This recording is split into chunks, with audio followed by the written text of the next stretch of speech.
sustained greatness, and that relates to resilience. And justice and honor mean fairness and respect, which to me relates to compassion.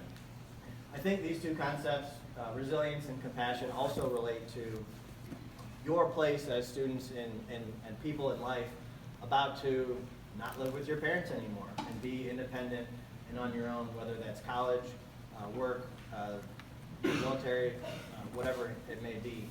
I think these two concepts of resilience and compassion will serve you well in the next coming years. So what is resilience? To me, again, it's the ability to endure through adversity and change. It's the ability to strive through difficult circumstances. It's the process of adapting and growing and changing through, again, adverse situations. For example, the past 15 years, Ohio State has owned Michigan in football. The only time Michigan won was when Ohio State had their hands tied behind their back. 3 years later, Ohio State went on to win the national championship, and Michigan went 5-7 and fired their football coach. My name is Samir Dahman, and I'm a Michigan fan living in Columbus since 2004. You might think that I was talking about Ohio State's football team being resilient through the sanctions. I'm talking about myself living here in the Crucible. But I'll move on. So I'll talk a little bit about what I did after high school to try and give an example of resilience.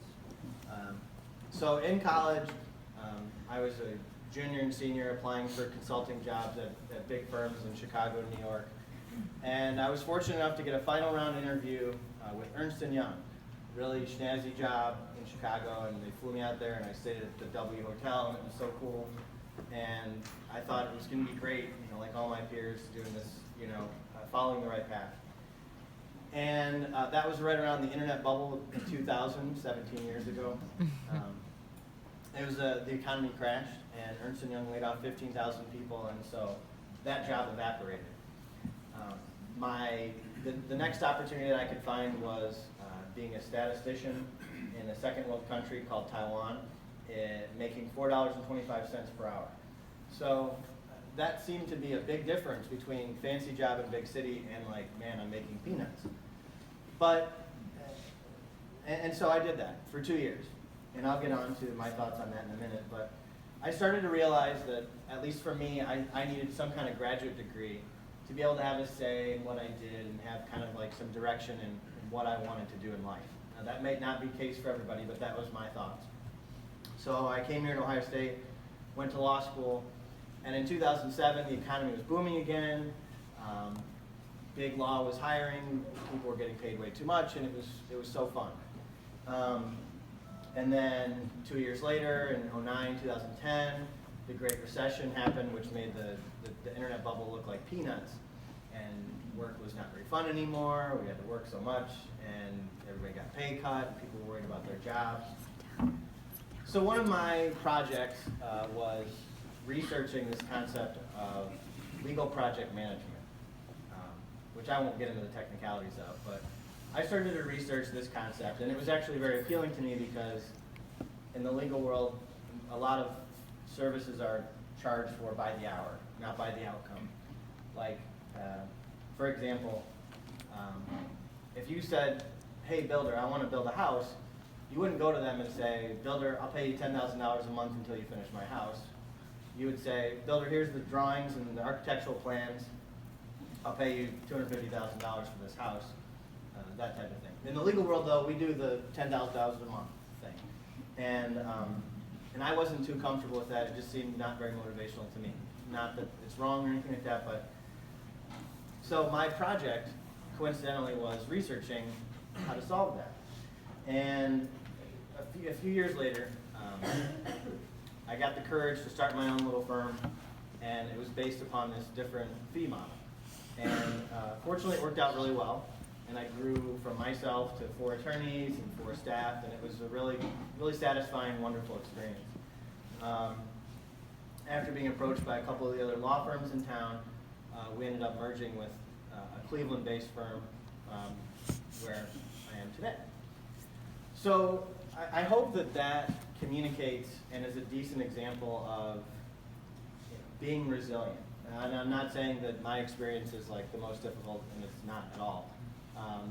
But I hope that it's an example of what might seem like a crap, going from great post-college job to not so great to, holy cow, this is an amazing experience. I'm in a foreign country far, far away. I got to travel all around Asia. I learned Chinese. I really learned how to be self-sufficient. And so that was actually a much more wonderful experience than moving to Chicago and hanging out in Big Ten grad school country and just, the average kind of thing. And in terms of the Great Recession, like I'm sure many people here, many of the parents here, that was a very scary time for the country. And fortunately, we've all pulled through it, and we're much stronger for it. So what I'm trying to prove or explain is that resilience is a very helpful trait. But more broadly, not in terms of our careers or money, why is resilience a helpful trait to have? And my thoughts on that are that the world is constantly changing. People change, our environment changes, the economy changes, our belief changes, the weather changes.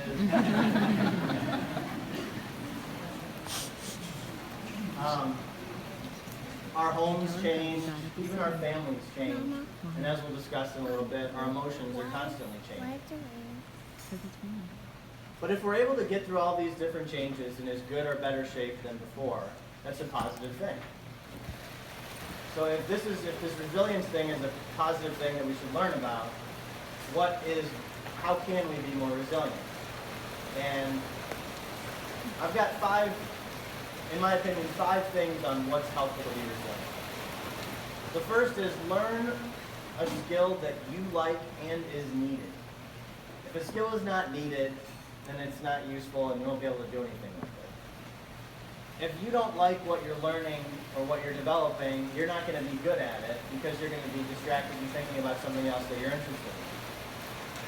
The second thing is have a safety net financially and personally. In terms of the safety net, financially, either save money, don't spend too much, that kind of thing. And personally, develop relationships with the people around you because you never know when you're going to be able to help someone or you'll need help from someone else. And it's a lot easier to bounce back from tough times when you've got a little bit of financial security and support of people around you. The third thing is anticipate the needs of the environment that you're in and take calculated risks. So pay attention to what's going on in the world and don't be just married to one way of doing something or one method. Because as we all know, change is the only constant in life. And risk does equal reward. It really does. But just engaging in risky behavior to say you did it, that's very dangerous. The fourth thing that I think helps people be resilient is learning how to communicate well. Communication is not easy, especially for many lawyers, at least in my industry. But it is one of the most valuable skills. If you think about people who are really, really successful or happy, they're good communicators. And the fifth element, I believe, in being resilient is having what I call the right attitude. So think about solutions, not problems. Know that life takes tremendous energy, and be optimistic and have an enthusiasm unknown to mankind. So in sum, to be resilient, I'll break those 5 down into 3. Be prepared, anticipate the needs, and be willing to take risky change, and do what you enjoy with the right attitude.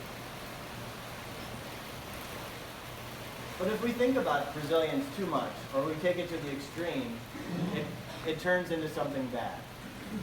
It turns into something called self-preservation, which is what dictators are. If you look at Assad in Syria, or Kim Jong-il in North Korea, they just survive to perpetuate themselves, which is bad. So if we start to look outward at the world instead of just at ourselves, we see that there's actually a lot of suffering going on in the world. Obvious examples of suffering include famine in Africa, the heroin epidemic, civil wars like in Syria, crime in big cities, and cancer just up the street at the James Hospital.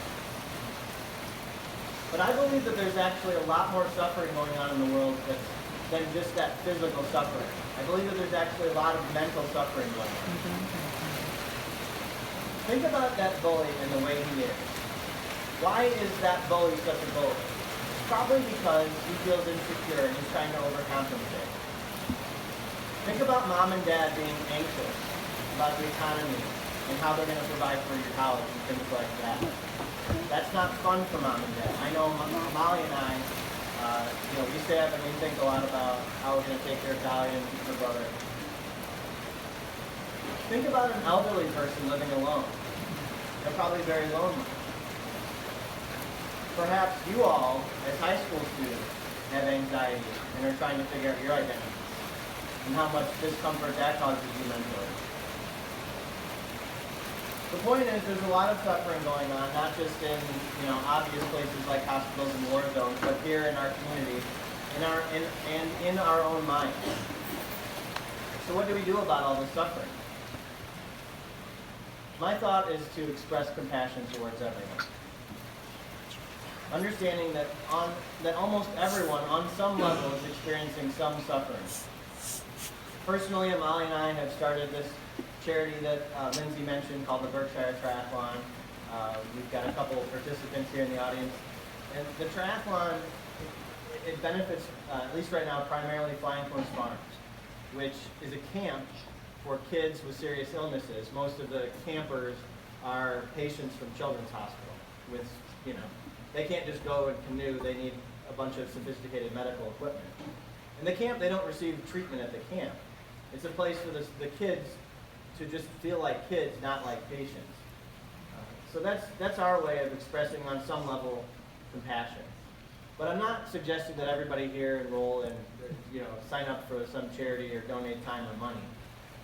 I'm suggesting something that will actually require a lot more effort than that and more consistent effort. I'm talking about, on a daily basis, trying to identify with other people more. And this is crucial. Try to identify with other people and understand their suffering so that you might be able to be more compassionate towards them. The idea behind that is that you'll reduce everyone's suffering. You'll be able to communicate better with them. They'll understand what you're saying, and you'll understand better what they're saying. For example, a good portion of my work is litigation, so most of my day I'm arguing with other grown-ups, and they act like kids. And one thing, though, that has helped me is to put myself in their shoes and to understand what their arguments are and to be polite and kind to them. Because in my world, we go and tattle on each other to the judge. So if you write a nasty email, someone attaches that in an exhibit and sends it to the judge and says, look how rude Samir is. Or I do that to the other side when they do that. So that's one way of understanding how trying to understand another person's position can help reduce suffering and help us. At the same time, though, we actually need to look inward at ourselves and appreciate our own suffering and have compassion, but not pity for ourselves. And that requires a lot of self-reflection and thinking in quiet time, right? Well, my goal in speaking to you all today was to help you navigate the coming years and your independence from your families. And I believe that being a little bit resilient and having compassion will help you navigate the coming years for yourselves. So congratulations again, and thank you for